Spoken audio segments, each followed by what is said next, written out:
the pursuits of a motorcyclist. Here we They go. end in a very, very bad Motorcycle way. pursuit. Specifically, one that comes to mind is when there is a collision at the end of a pursuit and that person goes flying.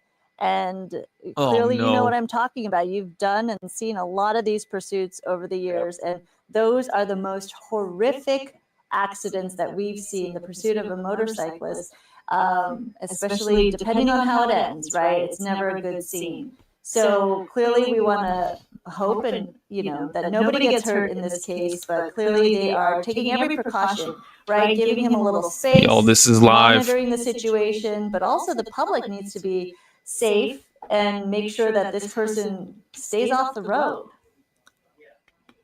Yeah, definitely. And warning the public again, look at this, wrong side of the road. This time, really hell. No reason whatsoever. Just got onto the wrong side of the road and now picking up a little bit more speed. I don't think, sometimes, Sandra, we see these chases and you're like, okay, there's a destination. You just got that feeling like they're going somewhere, like they're going to go and they're, like I said, to a mall or to a house or to a neighborhood. They're going to jail. Try to, run and hide. But this bike just seems to be driving. There doesn't seem to be any rhyme to reason there. And it may be because that rider might not even really know where they are. Getting into the bike lane right there, that, buddy, that bike lane is not for you. And, and Lee said the no for all to stand up there as he went through that intersection because it was a little bit of a dip.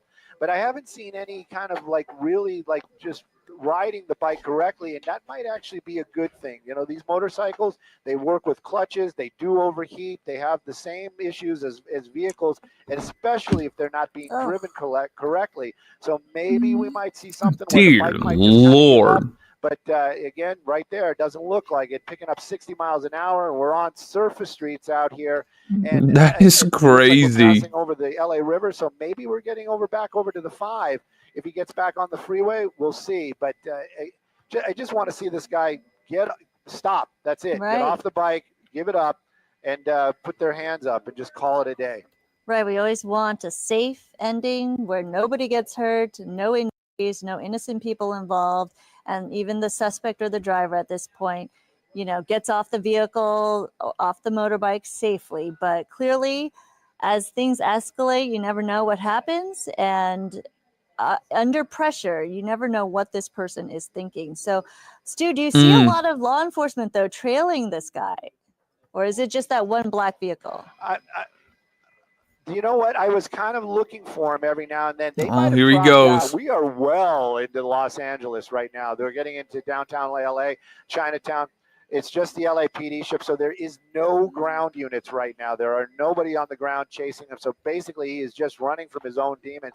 And, that could be a good thing because maybe if he's looking in his rearview mirror, he's not seeing the reds and blues, he's not hearing the sirens, he'll slow it down or think, okay, I've got enough distance between me and them that I can just get off this bike and do whatever I need to do. Definitely ran a red light right there. We're making our way into downtown where, today I got Dylan at the tiller of Skyfox. So I'm really kind of hopeful that we're going to be be able to stay with it through downtown. Got another law enforcement, but basically going the other way. Let's see if he makes that U-turn.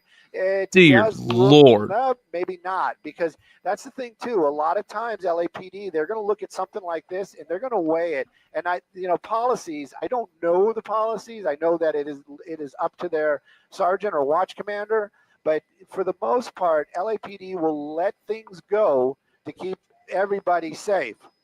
And it looks like we're getting back onto the freeway, so we're not getting into the downtown area. Run out of gas too. Definitely a lot of traffic, and let's see what happens with this motorcycle and all this traffic. Yeah, definitely precarious when he's making turns. That's the real scary part. Because where's he going? He's cutting in front of cars, making those turns, or going extremely wide, because he doesn't have quite the command of a vehicle like this, a motorcycle.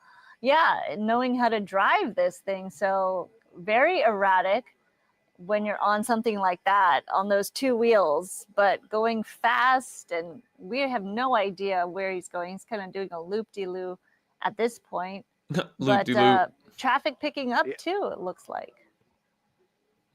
Definitely a little bit more traffic. We're in the downtown area. You guys can read it right there, but we're right where all the big buildings are, the government buildings, and still just kind of driving very erratically down there, using that, trying to stay in that center area, which may or may not be better, because if he's going to stay off to the right side, he has that possibility of somebody making a right turn, going to be going right underneath us, Dylan, right underneath us. And and again, picking up some speed, but right now, no law enforcement underneath him.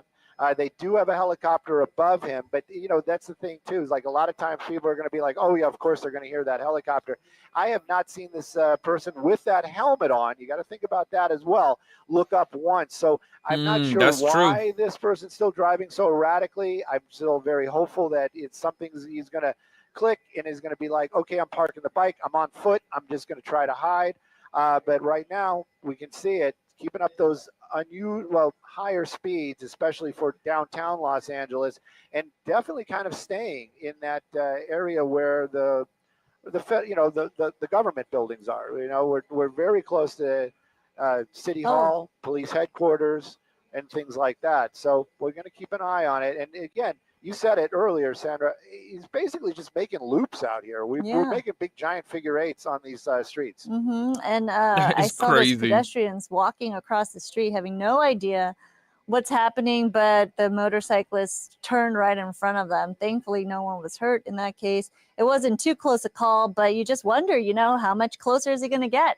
How much more erratic are those turns going to be as he's handling that motorcycle that he's not familiar with, it seems. The good thing is, and the unusual thing is that he does have a helmet. Was this pre-planned? Was the helmet sitting there? A lot of questions here. How did he start it up? Clearly, we don't know also how long this is going to go for. Does he have a full tank of gas? And where he's going at this point? But does he even know that he's being trailed? Maybe he thinks that he's free and clear and trying to figure out where to go. But he could. Yeah. Yeah, it looks like it looks like he's making some decisions here. It looks like we actually they kind of look like a girl building. This is going to be what is the name of this? This is the one that caught fire a while ago. Picasso. Is it Picasso? I think it's the Picasso. Okay. And right by the freeway right there. It just made a turn. Yeah, he made a turn into that parking garage. So I'm going to stay a little bit wider, not for problems of him being injured, but to see if I see anybody running through the courtyard areas or acting unusual. That motorcycle actually did he just pull into there? A helmet attached to it on the side. So I'm wondering maybe there was just like we were talking about, just convenient that he was able to. And how did he get into that parking garage? I've ridden my bike past here many a times, and I know that these are electric gates. So maybe it was just an opportunity. He saw it opening. Where is he went ahead and jumped in there. But law enforcement definitely knows. LAPD is talking about it right now. They actually have some units nearby. I'm not sure what they're discussing over here, because I know for a fact that he wound up, he went into this building. But at any rate, we're going to keep an eye on it. And Yep.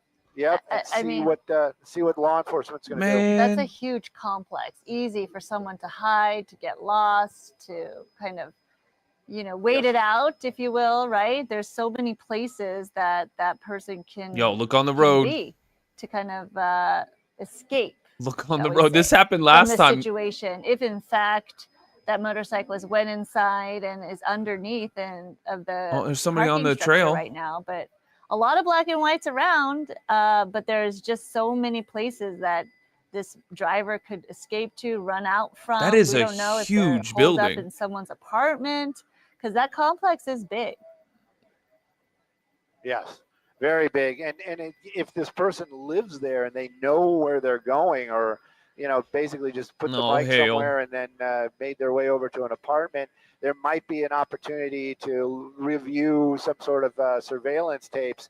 But who knows? I mean, that could be days from now, and also how much effort is law enforcement going to put into this if they recover the motorcycle, and maybe they're just going to say, okay, we're going to wait for whoever to come and claim it.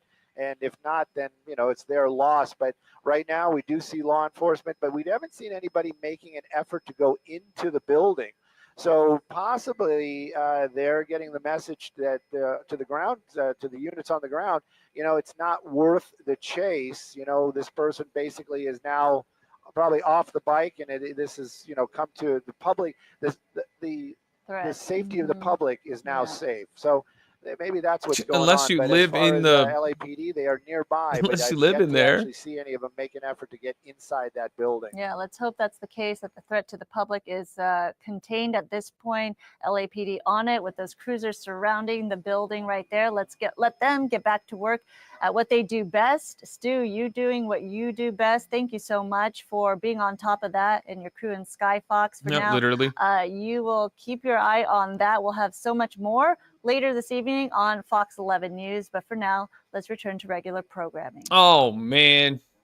I was hoping to see something. Catch you on the next one.